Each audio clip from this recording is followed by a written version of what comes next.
Recording start થઈ ગયું લાગે છે.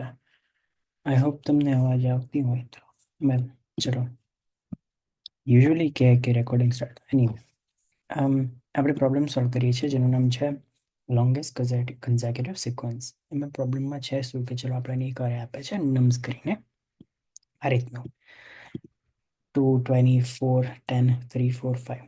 હવે આપણે રિટર્ન શું કરવાનું છે? લેન્થ સાઇઝ અરેની ના આપણે એક લેન્થ રિટર્ન કરવાની છે. એ લેન્થ શું રિપ્રેઝેન્ટ કરે કે એ જે કોન્ઝિક્યુટિવ સિક્વન્સ એટલે આ તમે અરે જે છે એને તમે સોર્ટ કરો બરાબર.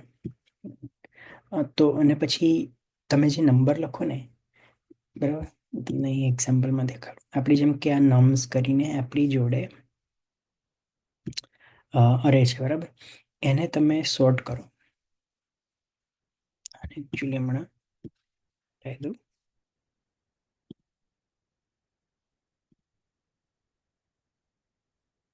પ્રિન્ટ કરી દો પ્રિન્ટ નમ્સ. તો આજે આપણે અરે લીધું બરાબર, એ અરેને તમે સોર્ટ કરો.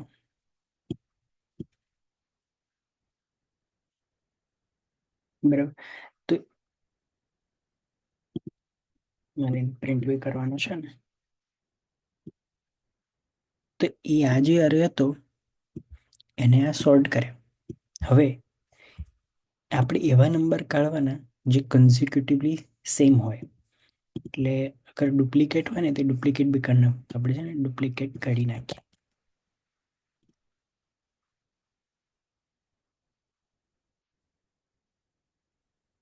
ઓકે, તો અમે જે વન ડુપ્લિકેટ હતો એ કરી નાખ્યો. હવે જે અરે હોય ને કન્ઝિક્યુટિવ નંબર્સ એટલે સળંગ કયા કયા નંબર કેટલી વાર આવે. જેમ કે અહીંયા આગળ આ 7 નંબર 0 થી 6 સુધી 7 નંબર સળિંગ આવ્યા ને, તો એ જે સાઇઝ 7 છે ને એ રિટર્ન કરવાની છે. તો એને આપણે હમણાં જ જોયું, કહ્યું કે સ્પેશિયલ નહીં, શું કરવાનું કે જે અરે આપ્યા બરાબર. આ એકચ્યુઅલી પહેલો તો નહીં પણ ટેકનિકલી આ પ્રોબ્લેમ ઇઝીલી મારાથી થઈ ગયો. થોડી વાર લાગી પણ મેં ખુદ કરેલો સોલ્વ. એટલે આનું કદાચ અપ્રોચ થોડું આગળ પાછળ હોય, થોડું જોઈ લઈએ. અરે કોઈ બી આપે એને તમે સોર્ટ કરી દો બરાબર. ખાલી પ્રિન્ટ માટે તમે ઓકે, પહેલાં છે ને આપણે ડુપ્લિકેટ બધા કાઢી નાખીએ. ડુપ્લિકેટ કઈ રીતે કાઢવા કે કરીને તમે સેટ બનાવી દો બરાબર, અને એ સેટને પાછું ફરી લિસ્ટ બનાવી દો. પાયથનમાં સેટમાં છે ને ડુપ્લિકેટ્સ ના આવી શકે, એટલે આપણે સેટ બનાવી દીધું અને પછી એ સેટનું લિસ્ટ બનાવી દીધું. એટલે એ જે ફરી જે લિસ્ટ બને ને નમ્સ કરીને ફરી બનાવ્યું, એમાં કોઈ ડુપ્લિકેટ નહીં હોય બરાબર. હવે એક સોર્ટ મેથડ કરીને પાયથનની ડિફોલ્ટ સોર્ટ મેથડ કરીને સોર્ટ કરી દીધું બરાબર. અને પછી આપણે હમણાં પ્રિન્ટ કરીએ. આ તો ખાલી તમે દેખાડવા કે યાર. હવે આપણે જોઈશું કે આપણે કઈ રીતે એને છે ને કઈ રીતે એને એકચ્યુઅલી ફંક્શન લખાય. આને આપણે છે ને આ જે નમ્સ છે ને આપણે લોંગેસ્ટ કન્ઝિક્યુટિવ જે અલ્ગોરિધમ લખીશું એની અંદર નાખ્યું બરાબર.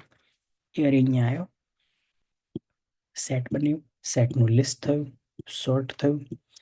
આ રીતે હવે નંબર્સ જે રહેશે ને છેલ્લે એમાં ફાઇનલી આ વેલ્યુ હશે સોર્ટેડ અને ડુપ્લિકેટ્સ વગરની. એમાંથી આપણે છે ને મેક્સ કાઢવાના બરાબર. હવે આપણે શું કરીશું, આપણે લૂપ રન કરીશું, અંદર આગલા મેલ એલિમેન્ટ સાથે ચેક કરીશું બરાબર. અને ચલો આપણે એક અહીંયા ખાલી એક જ એલિમેન્ટ હોય તો એમાં મેક્સિમમ કન્સિક્યુટિવ નંબર કેટલા રહ્યા? એક રહ્યો, કારણ કે એક ખુદ એક છે. એ અગર 2 હોત 0 ને 1 તો કેટલા હતા? 1 + 1 2 થાય બરાબર. તો આપણે શું કરીશું વિચારીએ તો આપણે એક આવો અરે બનાવી દઈશું મેક્સ રિઝલ્ટ, જેમાં આપણે દર વખત આમ લૂપ ફેરવીએ ત્યારે આપણે કન્સિક્યુટિવ નંબર કાઉન્ટ કરીશું બરાબર. એ જેટલો કન્ઝિક્યુટિવની લેન્થ હોય ને, જ્યારે લૂપ બ્રેક થાય ને ત્યારે જે લેન્થ હોય ને એ આપણે આ રિઝલ્ટ અરેમાં અપેન્ડ કરી દઈશું, નાખી દઈશું પાછળથી બરાબર. પછી એટલે જ્યારે આ જે પતે ને અહીંયા દેખાડું તમને. એટલે એ જે અરે હતો ને આ અરે, એટલે પછી આપણે દર વખત કાઉન્ટ કર્યું, સોર્ટ કરીને કાઉન્ટ કર્યું, અને જેટલા બી મેક્સિમમ થતા હતા પ્રિન્ટ થશે. પ્રિન્ટ કરી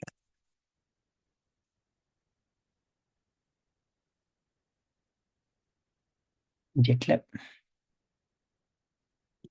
અનએક્સપેક્ટેડ ઇન્ડેન્ટ જેટલા બી મેક્સિમમ થતા હતા એમને આમાં સ્ટોર કરી. તો જો અરે એક તો આને પાછું શોર્ટ કરવું પડશે. ચાલો તમને આખું દેખાડી જ દઉં અને અંતર દઉં. એ જે અરે હતો એને પ્રિન્ટ કરી દઈએ. એને બી આ જે અરે હતો ઓરિજિનલ એને સોર્ટ કરીને ડુપ્લિકેટ કાઢ્યા. એમાં લૂપ ફેરવી અને જેટલા સડિંગ કન્ઝિક્યુટિવ નંબર આવતો હતા એ કાઉન્ટ કર્યા અને એને પેલું એક મેક્સિમમ અરેમાં નાખ્યા. અને પછી આપણે જ્યારે રિટર્ન કરીએ ત્યારે એક છેલ્લોનો એલિમેન્ટ રિટર્ન કરી દઈશું. બરાબર. તો આપણે એ જે મેક્સિમમ અરેવાળો જે બનાવ્યો એ બનાવ્યા પછી ફાઇનલી બધું પતે ને પછી એને બી આપણે સોર્ટ કરી દઈશું. કારણ કે થશે શું, અહીંયા આગળ જુઓ તો 0 1 2 3 4 5 6 આવ્યું તો 7 થઈ એની લેન્થ. બરાબર. 0 થી 6 7 લેન્થ એ આપણે અંદર નાખી દીધું. પણ એ એકચ્યુઅલી ઓર્ડર અરેના ઓર્ડરમાં એ પહેલો રહેવાનો. તો એને પહેલો રહેવાનો.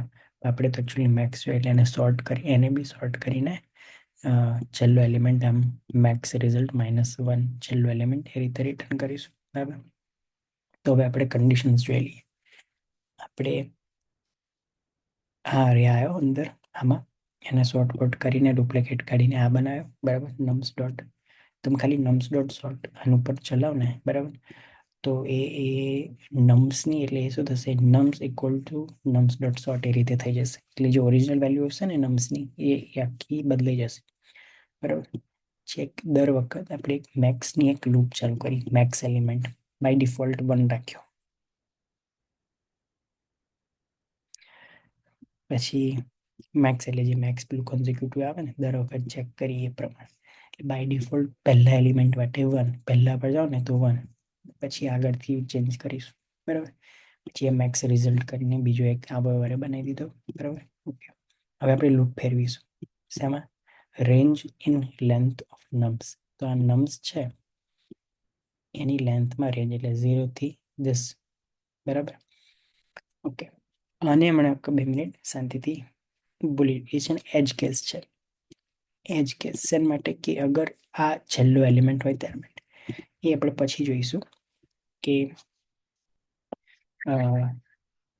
યાને પછી આપણે જોઈએ. Okay.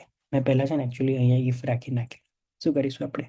If number eight position I is equal to number eight position I plus 1 -1 એટલે જો થયું શું, અગર સડિંગ અહીં 0 અને 1 રાખવા માટે શું હોય કે 0 ઇઝ 1 -1. બરાબર. અહીં 1 ને 2 હોય તો 1 is equal to I mean 1 is 1 equal to 2 -1. એટલે એ રીતે આપણે વેલ્યુ ચેક કરીએ કે ith પોઝિશન નંબર એના આગલા નંબર જેટલો થાય છે કે નહીં એ રીતે આ રીતે ચેક કરીએ. બરાબર. અગર કન્ઝિક્યુટિવ હોય ith પોઝિશનનો તો મેક્સ પ્લસ 1 કરી દઈશું. બરાબર. મેક્સની વેલ્યુ 2 કરી દઈશું.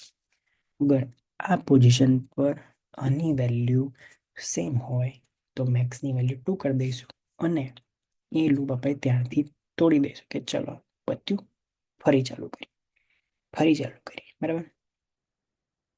અગર એવું બને, આપણે પછી જોઈશું, પણ અગર એવું બને કે આ લૂપ ના ચાલે, જેમ કે I ઇક્વલ્સ 6 પર આવ્યા ત્યારે એની મેક્સિમમ વેલ્યુ 7 હતી.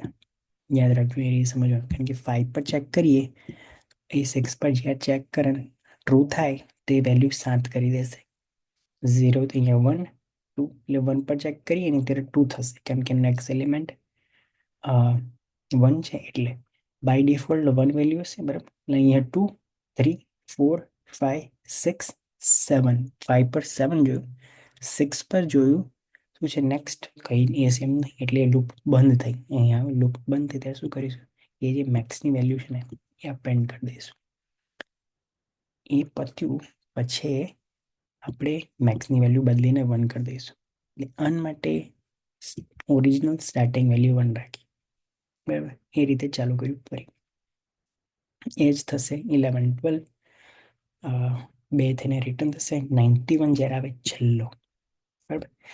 આપણે અમે શું કરીએ, દર વખત નેક્સ્ટ એલિમેન્ટ સાથે કમ્પેર કરીએ છીએ, પણ આ 91 એજ કેસ થયું જે નેક્સ્ટ એલિમેન્ટ છે નહીં, એટલે પ્રોબ્લેમ આવતો હતો, એરર આવતી. એટલે મેં શું કર્યું, કે એજ કેસ નાખી દીધો કે જ્યારે અમે તમે લાસ્ટ એલિમેન્ટ આવો લેન્થ -1, બરાબર, ત્યારે જે મેક્સની વેલ્યુ છે એ અપેન્ડ કરી દેવી, બરાબર. અગર આ સિંગલ એલિમેન્ટ અગર હોય ને, બરાબર, તો એને 1 થી સ્ટાર્ટ કરે મેક્સ એલિમેન્ટ, બરાબર. એ બાય ડિફોલ્ટ આપણે દર વખત એવું રાખ્યું જ છે કે સિંગલ હોય તો 1, અને લૂપની અંદર હોય તો ઓલરેડી હોય છે એની સાથે બાય ડિફોલ્ટ, બરાબર. તો કે છેલ્લો એલિમેન્ટ હોય તો મેક્સને આપણે અપેન્ડ કરી દઈએ, અગર કોઈ વેલ્યુ ના હોય તો, એટલે અપેન્ડ કરી દઈએ. મને નહીં લાગતું આ જરૂર છે, કાઢી જોઈએ એમને, બરાબર. એ બધું પત્યું, ફોર લૂપ પતી, તમે લખીને જોજો ફોર લૂપ પતી. પછી જે મેક્સ રિઝલ્ટ આવે એને સોર્ટ કરી દીધો, કારણ કે આપણે એકચ્યુઅલી એલિમેન્ટ કઈ રીતે લખેલા 7, 2 અને 1 હતું, એને સોર્ટ કર્યું, બરાબર. ઓકે, હવે શું કરીશું, ઇફ મેક્સ રિઝલ્ટ મતલબ એ બાય ડિફોલ્ટ આની અંદર કોઈ બી વેલ્યુ હોય તો એને તમે ઇફમાં નાખો ને તો ટ્રુ કે ફોલ્સ આવે. અંદર અગર આ એમ્પ્ટી હોય તો ફોલ્સ આવવાનું, બરાબર. ગણતરીની અંદર કોઈ વેલ્યુ હોવાની તો ટ્રુ આવવાનું. અગર ટ્રુ હોય તો મેક્સ રિઝલ્ટમાં છેલ્લો એલિમેન્ટ મૂકી દીધો. અગર આ લૂપ એમ્પ્ટી આવી હોત અને એની અંદર કોઈ એલિમેન્ટ હોત જ નહીં તો આપણે 0 રિટર્ન કરવાનો બનાવતો, કારણ કે કોઈ મેક્સ કન્ઝર્વેટિવ મળે, બરાબર. હોપ તમે સમજ્યા હો. તમે કોઈ વખત પોતાની રીતે ટ્રાય કરો, ટ્રાયલ અને એરરથી અમુક સ્ટેપ્સ આવશે તો તમને એ રીતે ખબર પડશે, તો એ રીતે તમારે ટ્રાય કરી જોવાનું. ઓકે. ઓકે.